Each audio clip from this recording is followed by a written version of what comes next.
Very good morning to all of you. आज हम physical geography में वेदरिंग के बारे में जान लेते हैं, जिसे हम हिंदी में अपक्षय भी कहते हैं। हम अपने आसपास बहुत सारे जब लैंडफॉर्म्स देखते हैं तो हमें ये भी नजर आता है कि उन लैंडफॉर्म्स में निरंतर चेंजेस होते रहते हैं। जैसे लैंडफॉर्म्स आज हैं, कुछ टाइम बाद वो वैसे नहीं रहते। तो वेदरिंग एक ऐसे ही प्रोसेस है, एक ऐसी जियोमॉर्फिक प्रोसेस है जिसके पीछे बहुत सारे फैक्टर्स रहते हैं, like insolation, gravitational force, frost या बहुत सारे ऐसे केमिकल प्रॉपर्टीज रॉक्स की, जिसकी वजह से रॉक्स जो है वो चेंज होती रहती है। ठीक है। तो एक्चुअल में हम जब वेदरिंग को डिफाइन करेंगे तो हम क्या कहेंगे कि मौसम के एलिमेंट्स की वजह से चट्टानों का अपने ही स्थान पर टूटना या फूटना। ठीक है ना। जो इसमें आप देख भी रहे हो, break down of rocks on earth surface. ठीक है, अर्थ के सरफेस पर रॉक्स का टूटना फूटना क्या कहलाएगा? वेदरिंग। ये आपको यहाँ पे डायग्राम्स में नजर भी आ रहा है कि रॉक्स जो है वो टूट गई है। वेदरिंग और इरोजन जो है उसे कई बार एक ही समझ लिया जाता है, लेकिन इन दोनों में डिफरेंस है। इरोजन में भी चट्टानें टूटती फूटती हैं, लेकिन वो उसी स्थान पर पड़ी नहीं रहती, वो वहां से डिसलोकेट हो जाती है, वो कहीं और जाकर डिपॉजिट होती है। लेकिन वेदरिंग में चट्टानों का ट्रांसपोर्टेशन और डिपोजिशन नहीं होता। वेदरिंग में रॉक्स जो हैं वो अपने ही स्थान पर टूटती फूटती रहती हैं, चेंज होती रहती हैं, लेकिन वो वहीं रहती हैं। ठीक है। तो उस प्रोसेस को हम बोलते हैं वेदरिंग की प्रोसेस। आपके सिलेबस में 3 प्रकार का जो है ये टाइप्स रहेंगी इसकी: फिजिकल वेदरिंग, केमिकल वेदरिंग और बायोलॉजिकल वेदरिंग। फिजिकल वेदरिंग नाम से ही स्पष्ट है, भौतिक। केमिकल यानी कि रासायनिक, और बायोलॉजिकल यानी कि जैविक, जिसे हम ऑर्गेनिक भी कह देते हैं। तो एक एक करके इनको स्टडी करते हैं, इनके अंदर बहुत सारे एग्जाम्पल्स जिसे हम ध्यान से देखेंगे। सबसे पहले हम बात करेंगे फिजिकल वेदरिंग की। फिजिकल वेदरिंग को हम मैकेनिकल वेदरिंग भी बोलते हैं। फिजिकल को हिंदी में बोलेंगे भौतिक, और मैकेनिकल को हिंदी में हम कहेंगे यांत्रिक। तो ये जो वेदरिंग रहेगी, इसके पीछे जो सबसे बड़ा फैक्टर रहता है वो रहता है टेम्परेचर। ठीक है। और टेम्परेचर का रोल सबसे अधिक कहाँ पे आ जाता है? जो कि शुष्क भाग होते हैं। ठीक है। तो जो ड्राई एरियाज रहेंगे ना, इस चीज को याद रखिएगा, जो ड्राई एरियाज रहते हैं जहाँ के टेम्परेचर हाई रहते हैं, वहां पे वेदरिंग जो दिखेगी आपको वो होगी मोस्टली फिजिकल वेदरिंग। और जो नेक्स्ट हमारी आएगी ना मैकेनिकल, मैकेनिकल आपको सॉरी जो आपकी केमिकल आएगी, केमिकल वेदरिंग मोस्टली आपको मिलेगी जहाँ के जो क्लाइमेट वो वेट रहती है, थोड़े से आर्द्र रहते हैं। ठीक है। तो डिफरेंस भी मैं साथ साथ आपको बताती हुई चलूंगी। फिजिकल वेदरिंग में मोस्टली क्या रहता है कि जिसमें सबसे बड़ा फैक्टर मैंने आपको बता ही दिया, टेम्परेचर है। टेम्परेचर की वजह से क्या होगा कि किसी भी स्थान की जो रॉक्स होंगी वो कई बार तो एक्सपेंड कर जाएंगे और कई बार उनमें कंट्रैक्शन होगा, यानी कि कई बार वो फैल जाती हैं, कभी उनमें संकुचन होता है। तो इस फैलने और संकुचन की वजह से क्या होगा, जो रॉक्स होती हैं वो टूट जाती हैं। अब किस किस प्रकार से टूटेंगी वो इसके अलग अलग टाइप्स रहेंगे। जो सबसे पहला रहेगा आपका फिजिकल वेदरिंग में, वो है ब्लॉक डिसइंटीग्रेशन। पिंड विच्छेदन नाम से ही स्पष्ट ना, ब्लॉक्स डिसइंटीग्रेशन, एक रॉक्स का अलग अलग ब्लॉक्स में बट जाना। अब ये मोस्टली किन एरियाज में आपको मिलेगा? अधिकतर ये मिलता है हमें डेजर्ट एरियाज में। ठीक है। ये प्रश्न आपसे पूछे जाते हैं। डेजर्ट एरियाज में मोस्टली क्या होता है, देखिए वहां के जो दैनिक तापांतर रहते हैं वो उसमें बहुत अधिक डिफरेंस रहता है ना, कि दिन के समय पर टेम्परेचर बहुत ज्यादा चला जाएगा। ठीक है, क्योंकि रेतीले हिस्से होते हैं, लेकिन रात के समय पे क्या होगा, टेम्परेचर बहुत अधिक डाउन हो जाते हैं, बिकॉज जो रेत होता है वो बहुत जल्दी हीट ऑब्जर्व भी कर लेता है, बहुत जल्दी उसको रिलीज भी कर देता है। इसीलिए जो दैनिक तापांतर रहते हैं वो बहुत ज्यादा रहते हैं ऐसे क्षेत्रों में। और इसकी वजह से क्या होगा, जब दिन में टेम्परेचर ज्यादा होंगे तो जो रोग्स होती हैं वो फैलती हैं, लेकिन रात के समय पे क्या होगा, ठंड में वो सिकुड़ जाएंगी। तो इस निरंतर फैलने और सिकुड़ने की वजह से जो रॉक्स होंगी वो अलग अलग ब्लॉक्स के अंदर बट जाती हैं, जिसमें आपको इस डायग्राम में नजर भी आ रहा है, लेयर्स बन जाती हैं उसमें। तो इस फिनोमिना को हम बोलते हैं ब्लॉक डिसइंटीग्रेशन। जो नंबर 2 पे आ जाता है हमारा फिजिकल वेदरिंग में, वो है ग्रेन्युलर डिसइंटीग्रेशन। ठीक है। यानी कि छोटे छोटे पार्ट्स में बट जाना। अब ये कब होगा? जब जो रॉक्स होंगी उनमें बहुत अधिक प्रकार के मिनरल्स होंगे, ठीक है। डिफरेंट रॉक्स इसमें आ रहा है ना, कि जब अलग अलग प्रकार की जो रॉक्स होंगी उनमें अलग अलग प्रकार के मिनरल्स होते हैं, और हर एक मिनरल जो है वो अलग रेट से सिकुड़ता है और अलग ही रेट से वो एक्सपेंड होता है। इसीलिए हर एक जो रॉक होगी वो अलग अलग हिस्से के अंदर बटी हुई आपको नजर आएगी। देखिए इसमें आपको अलग अलग ब्लॉक्स नजर आ रहे हैं, है ना। तो अलग अलग कणों में छोटे छोटे छोटे एलिमेंट्स के अंदर ये बट जाएगी, तो इसे हम बोलते हैं ग्रेन्युलर डिसइंटीग्रेशन। हिंदी में इसे बोलेंगे कणिका में विखंडन। अलग अलग कणों में एक रॉक्स जो है वो बट गई है। ब्लॉक में और इसमें डिफरेंस ना, ब्लॉक जो थे वो एक दूसरे के ऊपर थे, इसमें क्या है, लेयर्स बन गई हैं अलग अलग। नंबर 3 पे जो आ जाता है फिजिकल वेदरिंग में वो है एक्सफोलिएशन। ये काफी इंपॉर्टेंट है। एक्सफोलिएशन को हिंदी में बोला जाएगा पल्लवीकरण या अपशल्कन। इसमें देखिए बहुत नॉर्मल सी बात है कि कोई भी अगर रोग है, जैसे कि ये आपको मैं एग्जांपल में दिखा रही हूँ, तो जब हीट आएगी ऊपर से, जब सूर्य की हीट आएगी तो वो सबसे अधिक इफेक्ट किसको करेगी? ऊपर के हिस्से को, है ना। जो ऊपर का हिस्सा रहेगा उसमें सबसे ज्यादा जो है वो हीट अब्जॉर्ब होगी, तो वो तो काफी गर्म हो जाएगा जो ऊपर का हिस्सा होगा, लेकिन जो भीतर का हिस्सा रहेगा रॉक का वो कंपेरेटिवली ठंडा रहता है। इसीलिए जो जो ये टेम्परेचर में डिफरेंस आ जाता है, इसके वजह से जो ऊपर का हिस्सा है वो टूट के अलग हो जाता है, जैसे आपको यहाँ पे नजर भी आ रहा है। रियल का एक डायग्राम भी आपको दिखा देती हूँ, लाइक दिस, कि जो ऊपर का हिस्सा था वो अधिक गर्म होकर टूट के अलग हो गया, ठीक है। तो ये कैसा नजर आता है हमें? जैसे एक प्याज का छिलका होता है ना, जैसे प्याज की एक लेयर अलग हो जाती है, ऐसे ही रॉक्स की ऊपर की लेयर अलग हो जाती है, बिकॉज वो सबसे अधिक गर्म होती है। जो नीचे का पार्ट रहता है वो कंपेरेटिवली ठंडा होता है। तो इसीलिए इस प्रोसेस को हम क्या बोलते हैं? एक्सफोलिएशन, ठीक है। उसके बाद फिजिकल वेदरिंग में ही नंबर 4 पे आपका आ जाता है फ्रोस्ट शटरिंग। इसे आइस वेजिंग भी बोलते हैं। ये वेजिंग वर्ड बुक्स में बहुत कम आपको मिलेगा। फ्रोस्ट शटरिंग वर्ड तो मिलेगा आपको। फ्रोस्ट का मतलब क्या होता है? पाला, ठीक है। जहाँ पे पाला पड़ रहा है, जिन क्षेत्रों में हम वहां की बात करें, पाला पड़ रहा है, लेकिन ये क्षेत्र कैसे हैं? फिर भी ड्राई। आपको बताया ना कि जहाँ ऐसे भी क्षेत्र होते हैं जहाँ का टेम्परेचर बेशक से लो रहे लेकिन फिर भी वो ड्राई रहते हैं, जैसे कि लद्दाख क्षेत्र है ना, भारत में लद्दाख सबसे ड्राई एरिया है। तो फिजिकल वेदरिंग मैंने आपको शुरू में ही बताया था कि उन्हीं क्षेत्रों में अधिक इफेक्टिव होगी जो ड्राई एरियाज रहते हैं। अब ड्राई एरियाज में टेम्परेचर बहुत हाई भी हो सकते हैं, ड्राई एरियाज में टेम्परेचर बहुत लो भी होते हैं। तो ये जो फ्रोस्ट शटरिंग की मैं बात कर रही हूँ, ये उन क्षेत्रों की बात है जहाँ पे पाला पड़ता है, ठीक है। सर्दी होगी, हाई लेटीट्यूड के एरियाज रहेंगे, यानी कि ऊंचे अक्षांशों के क्षेत्र। इनमें देखिए क्या रहता है, इस डायग्राम से मैं आपको समझाती हूँ। क्योंकि ठंडे प्रदेश तो क्या होगा, इसमें जो चट्टाने रहती हैं, जो उनके बीच का पार्ट होता है, जो थोड़े थोड़े जो उनमें दरारें होती हैं, उन दरारों में क्या हो जाता है कि आइस जो है वो जम जाती है रात को। लेकिन दिन के समय टेम्परेचर थोड़े से हाई होते हैं, तो क्या होगा, वो आइस जो है वो पिघल जाती है। तो बार बार दरारों में आइस का जमना फिर उसका पिघलना, उससे क्या होगा, जो बीच की जो दरारें रहती है वो बार बार चौड़ी होती रहती है, उससे क्या होगा, जो रॉक्स है वो टूट जाती है ना। सिंपली आपको नजर भी आ रहा है कि बार बार पानी के जमने से और पिघलने से चट्टाने जो है वो विखंडित हो जाती है। बहुत ही सिंपल है, उसे हम फ्रोस्ट शटरिंग बोलेंगे या आइस वेजिंग बोलेंगे। फिजिकल वेदरिंग में ही फिर आगे क्या आ जाता है हमारा, प्रेशर रिलीज। बहुत इजी है। देखिए प्रेशर रिलीज मोस्टली आपको किस में मिलेगा, इग्नियस रॉक्स में और मेटामॉर्फिक रॉक्स में, ठीक है। आग्नेय और रूपांतरित चट्टानों में अधिकतर ये फिनोमिना मिलेगा। जो हमारी अवसादी चट्टानें रहती हैं उसमें ये फिनोमिना नहीं मिलता। ये सिंपल सी बात है कि ऐसी रॉक्स जो बहुत लंबे टाइम पहले बनी हैं और वो बहुत अधिक प्रेशर में है, यानी कि उनके ऊपर अन्य रॉक्स की एक लेयर है। जब उनके ऊपर की जो लेयर है वो हट जाती है, तो जो नीचे की चट्टानें रहती है उनका क्या हो जाता है, प्रेशर रिलीज हो जाता है।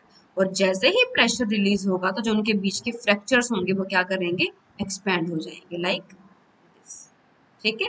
ये जैसे कि आपको रॉक्स दिख रही हैं, ठीक है।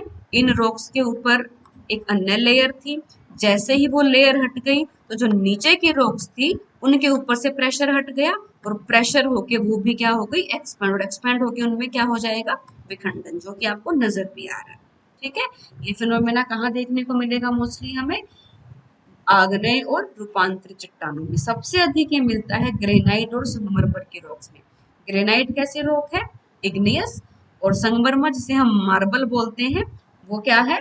मेटामॉर्फिक। मेटामॉर्फिक रॉक्स मैंने आपको बताई थी, वो रॉक्स जो स्वरूप बदल लेती हैं। इग्नियस और जो हमारी अवसादी चट्टानें रहती हैं, सेडिमेंट्री रॉक्स, जब वो अधिक प्रेशर या टेम्परेचर की वजह से अपना स्वरूप बदल लेती हैं तो उसे हम बोलते हैं मेटामॉर्फिक या रूपांतरित चट्टानें।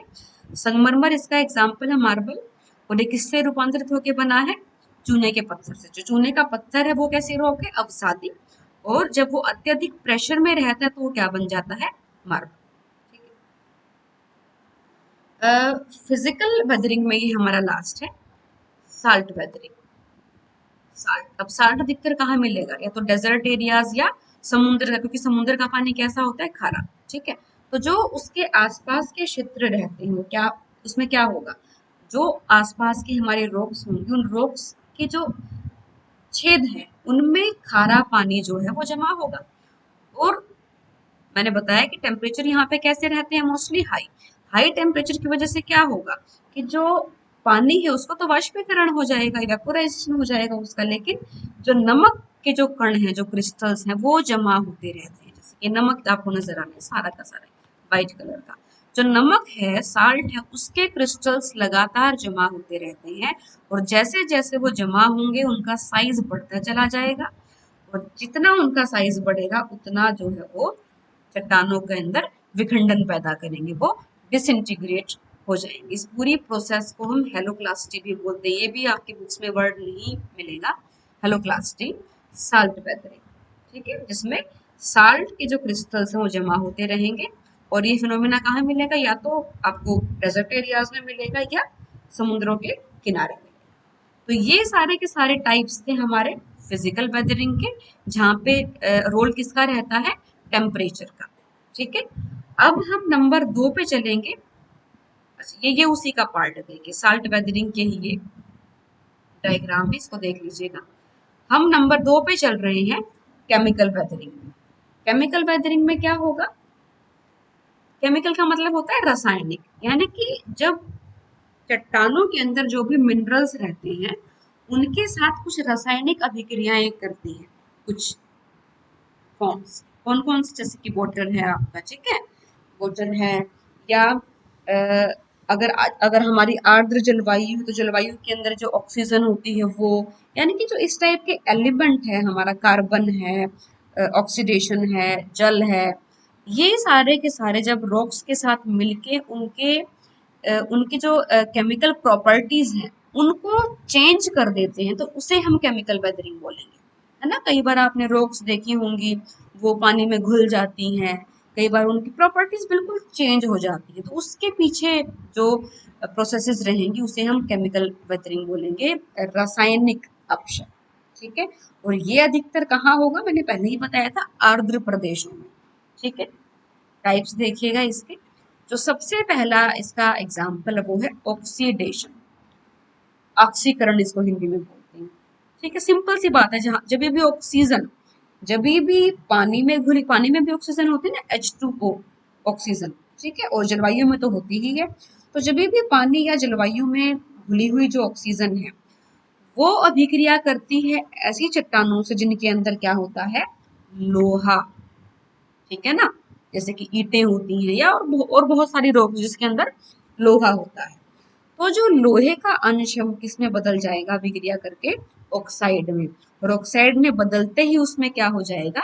जंग लग जाएगा, जिसे इंग्लिश में हम रस्ट बोलते हैं। सिंपल सी बात। ठीक है, ऑक्सीजन जो है जब वो मेटेलिक एलिमेंट्स के साथ, यानी कि मोस्टली तो किसके साथ? आयरन के साथ अभिक्रिया करेगी तो उन चट्टानों के अंदर क्या लग जाता है? जंग। उसकी ऑब्वियसली उसकी प्रॉपर्टी बदल गई ना, तो उस प्रोसेस को हम बोलेंगे ऑक्सीडेशन प्रोसेस। और उसमें मोस्टली क्या होगा? रस्ट लग जाने की वजह से क्या होगा? चट्टानें भुरभुरी होकर वो गलने लगती हैं धीरे धीरे। ठीक है, तो वेदरिंग हो गई उनकी। सेम इसी प्रकार क्या हो जाएगा? कार्बोनेशन। अब नाम में ही है ना, कार्बोनेशन का मतलब कार्बन। जब जल में घुली हुई कार्बन डाइऑक्साइड जो है अपने संपर्क में आने वाली चट्टाने जो है उनके खनिजों को किसने बदल देंगे, कार्बोनेट्स के अंदर। ठीक है, ये देखिए इसमें ना कार्बोनिक एसिड, कार्बोनिक एसिड्स में बदल देंगे तो उसमें क्या होगा, चट्टाने जो है वो चेंज हो जाएंगी। अब इसमें मोस्टली क्या होता है, कार्बोनेशन में मोस्टली सबसे अधिक प्रभाव किन रॉक्स पे पड़ता है, जो चूने के पत्थर की रॉक्स होती है। ठीक है ना, चूना युक्त जो प्रदेश होंगे उसमें जैसे ही वाटर जाएगा, जो वाटर के अंदर जो कार्बन डाइऑक्साइड रहती है वो इनको घोलती हुई चलेगी चूने के पत्थर को अपने साथ। ठीक है, तो कहीं कहीं पे वो घोल लेगी, कहीं कहीं पे आपको इस प्रकार के लैंडफॉर्म जो है वो नजर आएंगे। इन्हें हम बोलते हैं स्टेलेग्माइट और स्टेलेक्टाइट। ये भी आपके आगे सिलेबस में भी आएंगे और इसे हम कास्ट टोपोग्राफी भी बोलते हैं, ये अभी आएगा। लेकिन इस चीज को याद रखिएगा, ये भी एक नंबर का प्रश्न यही आपका, बस ये सिंपल ये बन जाएगा कि कार्बोनेशन प्रोसेस जो है वो सबसे अधिक किन क्षेत्रों को प्रभावित करेगी, तो जो चूने के पत्थर के क्षेत्र है। सेम यहाँ पे पीछे जो हमने पढ़ा था ना, यहाँ पे आ जाएगा कि ऑक्सीडेशन किसको प्रभावित करेगी, जो लोहा युक्त चट्टाने हैं। यहाँ पे एक एक नंबर के प्रश्न हमारे बनते चलते हैं। नंबर 3 पे हम क्या पढ़ रहे हैं अभी, केमिकल वेदरिंग, जिसमें हमने ऑक्सीडेशन कर लिया और कार्बोनेशन कर लिया। नंबर 3 पे हमारा आ जाता है हाइड्रेशन। अब इसमें भी नाम में ही आ गया ना, हाइड्रोजन। ठीक है, ऑक्सीजन की हमने पहले पढ़ ली, कार्बोनेशन की पढ़ ली, अब आ गया हाइड्रेशन जिसमें हाइड्रोजन अपना रोल दिखाएगा। ठीक है ना, तो इसमें क्या होगा, जब भी हाइड्रोजन युक्त जल, H2O फॉर्मूला है ना पानी का, तो जो हमारा हाइड्रोजन युक्त जल होगा वो चट्टानों के कुछ खनिजों को अवशोषित कर लेगा। तो उससे क्या होगा, चट्टानों का जो आयतन रहता है, वॉल्यूम, वो डबल हो जाता है। ठीक है ना, और जैसे ही डबल होगा तो फिर क्या होना शुरू हो जाएगा, उनका ग्रेन्युलर डिसइंटीग्रेशन, क्योंकि उनका वॉल्यूम एकदम से बढ़ गया। ठीक है ना, तो इसलिए चट्टानों में प्रेशर पड़ जाएगा बहुत ज्यादा, तो इसलिए चट्टाने जो है वो उखड़ जाती है अपने स्थान से, कुछ इस प्रकार से। इस प्रकार की रॉक्स जो है वो नजर आती है, और ये जो है वो जिप्सम, जिप्सम का फॉर्मेशन जो है वो इसी प्रोसेस से। ठीक है, केमिकल वेदरिंग में लास्ट हमारा आ जाता है वाटर। वाटर अपने आप में क्या है, एक ऐसा एक ऐसी वस्तु है जो चीजों को अपने अंदर घोल लेती है। तो ये तो ऐसा एजेंट है ना केमिकल वेदरिंग का, जिसमें रॉक्स जो है वो घुल भी जाती हैं। जैसे कि मैंने पीछे बताया चूने का पत्थर, चूने का पत्थर पानी में तुरंत घुल जाता है। उसके अलावा ऐसी रॉक्स जो कि नमक से बनी होती है, जिसे हम सेंधा नमक बोलते हैं ना, सेंधा नमक को इंग्लिश में क्या बोलते हैं, रॉक साल्ट, है ना, वो भी अपने आप में रॉक से ही तो हमें मिलता है ना, तो वो भी पानी में घुल जाएगा, वो अपने आप में एक वेदरिंग है। ठीक है, तो इसे हम सोल्यूशन भी बोलते हैं। सोल्यूशन, सोल्यूशन कौन करेगा, वाटर करेगा। ठीक है, ये अधिकतर कहाँ होगा, जहाँ पे रॉक साल्ट मिलेगा और चूने का पत्थर मिलेगा। तो ये दो प्रकार हमने पढ़ लिए। फिजिकल वेदरिंग जहाँ पे ड्राई एरियाज में मिलेगी हमें, केमिकल वेदरिंग आर्द्र प्रदेशों में मिलेगी, और जो तीसरा है वो इजी सा है हमारा बायोलॉजिकल वेदरिंग, जिसे हम ऑर्गेनिक वेदरिंग भी बोलते हैं। तो इसके एजेंट रहेंगे वो रहेंगे ये तीन। सबसे पहले है मैन एंड एनिमल्स। मनुष्य क्या करता है, देखिए मनुष्य बहुत सारी इकोनॉमिक एक्टिविटी करता है। कभी हम कुएं खोद रहे हैं, कहीं पे झीलें निकाल रहे हैं, कहीं पर हम जो है माइनिंग की प्रोसेस कर रहे हैं, कहीं पे हम सड़कें बना रहे हैं। तो उससे क्या है, हम तोड़ फोड़ कर रहे हैं, तो ऑब्वियसली उससे कहीं ना कहीं जो रॉक्स है वो उनका वेदरिंग हो ही रही है। एनिमल्स क्या कर रहे हैं, एनिमल्स में लाइक आप ऐसे एनिमल्स देख लीजिए जैसे कि गिलहरी है ना, केचुए हैं, चूहे हैं, जो बिल बनाते हैं। जब भी वो बिल बनाएंगे तो क्या करेंगे, अंदर का मटेरियल जो होगा जमीन का उसको बाहर ले आते हैं ना, तो उससे भी तो रॉक्स का टूटना फूटना होगा। उसके अलावा हायर प्लांट्स एंड रूट्स, जो हमारे ना, आपको देखिए यहाँ पे नजर भी आ रहा है इस डायग्राम में, जो पेड़ पौधों की जो रूट्स रहती हैं चट्टानों के बहुत अंदर तक प्रवेश करके उनको चौड़ा कर देती हैं। जैसे ही वो फैलेंगी तो उससे क्या होगा, जो चट्टानों का जो अक्षय है उसको बल मिलेगा। और उसके अलावा लास्ट में नंबर 3 पे हम माइक्रो ऑर्गेनिजम्स की बात कर सकते हैं, कुछ छोटे छोटे ऐसे पदार्थ जो कुछ इस प्रकार की अभिक्रियाएं करके चेंज, जैसे कि अमीबा वगैरह और बहुत सारे ऐसे माइक्रो ऑर्गेनिज्म जिसको हम देख भी नहीं सकते, है ना, जो हमारे हमारे को बिना उसके माइक्रोस्कोप के नजर भी नहीं आते। कुछ इस प्रकार के जीव जंतु रहते हैं जो कि चेंज करते रहते हैं प्रॉपर्टीज को रॉक्स। तो ये सारे के सारे वेदरिंग के हमारे प्रकार थे, फिजिकल, केमिकल और बायोलॉजिकल। उसके बाद फटाफट हम देख लेते हैं फैक्टर्स अफेक्टिंग वेदरिंग। वैसे तो हमने जो अब तक पढ़ा उसमें फैक्टर्स हमने देख भी लिए ना, जितने हमने पढ़े वो सारे फैक्टर्स थे। जैसे कि सबसे पहले हम क्लाइमेट की बात कर सकते हैं कि जो वार्म प्रदेश रहेंगे, वार्म प्रदेश, वहाँ पे मोस्टली आपको वार्म और जो वेट ट्रॉपिकल है ना, वेट ट्रॉपिकल जो होंगे वहाँ पे आपको केमिकल वेदरिंग देखने को मिलेंगी। लेकिन जो ड्राई रीजन्स रहेंगे वहाँ पे हमें कैसी वेदरिंग मिलेगी, मैकेनिकल, जिसको हमने फिजिकल बोला था, है ना। तो टेम्परेचर जो है वो बहुत बड़ा रोल निभाता है क्लाइमेट के अंदर। उष्ण आर्द्र प्रदेशों में रासायनिक अपक्षय ज्यादा होगा। शुष्क प्रदेशों में मैंने बताया था कि बार बार चट्टानें एक्सपैंड होती है, संकुचित होती है, तो इसलिए वहां पे फिजिकल वेदरिंग ज्यादा होगी। तो इस टाइप से आप यहाँ पे एग्जाम्पल भी दे सकते हैं। उसके अलावा रॉक्स का कॉम्पोजिशन बहुत मायने रखता है कि रॉक्स हैं कैसी, रॉक्स कैसे मिनरल से बनी है। लाइक कैल्शियम की मैंने बताया था ना कि चूने का पत्थर में क्या होता है, कैल्शियम, वो बहुत जल्दी जो है वो क्या हो जाता है, डिजोल्व हो जाता है, यानी कि बहुत जल्दी वेदरिंग हो जाएगी उसकी। लेकिन अगर ऐसी कोई रॉक्स जो कि क्वार्ट्ज से मिलके बनी है, क्वार्ट्ज जो होता है उसकी वेदरिंग बहुत कम हो पाती है, बहुत कम हो पाती है ना। सेम ऐसे जैसे कि मैफिक, मैफिक बना है मैग्नीशियम प्लस फेरस। मैफिक का मतलब होता है ऐसी रॉक्स जिसमें मैग्नीशियम प्लस फेरस, फेरस यानी कि आयरन, तो उनका क्या होगा, तब बहुत जल्दी वेदरिंग हो जाएगी, है ना। जिसमें आयरन होता है तो उसका क्या होता है, ऑक्सीडेशन, उसमें जंग लग जाता है। तो रॉक्स एक्चुअल में बनी किन एलिमेंट से है उसका भी बहुत अधिक इफेक्ट पड़ता है कि उसके उसकी वेदरिंग कितनी होगी या किस प्रकार की होगी, ठीक है। उसके अलावा हम रिलीफ की बात कर सकते हैं, जैसे कि जो हिल के टॉप्स हैं उनका वेदरिंग फास्टर होगा, लेकिन जो वैलीज होंगी उनका स्लो वेदरिंग, वैलीज यानी कि घाटियां, उसकी वेदरिंग स्लो होती है। जो हायर टॉप्स रहते हैं हमारे उनकी ज्यादा वेदरिंग होती है, ठीक है ना। लोकल और रीजनल टेक्टोनिक्स, टेक्टोनिक्स की हमने बात की थी ना, जिसे हमने क्या बोला था हिंदी में, प्लेट टेक्टोनिक्स की जब हम बात करें थे ना, तो प्लेट विवर्तनिकी की हमने बात की थी। जैसे कि माउंटेन रेंजेस जो कि ऊंचे, जैसे कि मैं यहाँ पे आपको हल्का सा डायग्राम बना के दिखाऊं इस टाइप से, ठीक है। तो ये तो टॉप है, हिल के टॉप्स बोल दिया, और जो ये क्षेत्र है ये क्या है, वैली। तो जो वैली होगी उसका अपर्दन, उसका अपक्षय कम होता है, जो हिल के टॉप्स होते हैं उनका अपक्षय ज्यादा होता है, ठीक है, सिंपल सी बात है। और जो लास्ट है हमारा वो है टाइम, बुक्स में भी आपको मिलेगा, time effects all the above. जितना लंबा टाइम होगा उतना अधिक वेदरिंग होगी, सिंपल सी बात है। समय की अवधि का और वेदरिंग का कैसा संबंध है, पॉजिटिव।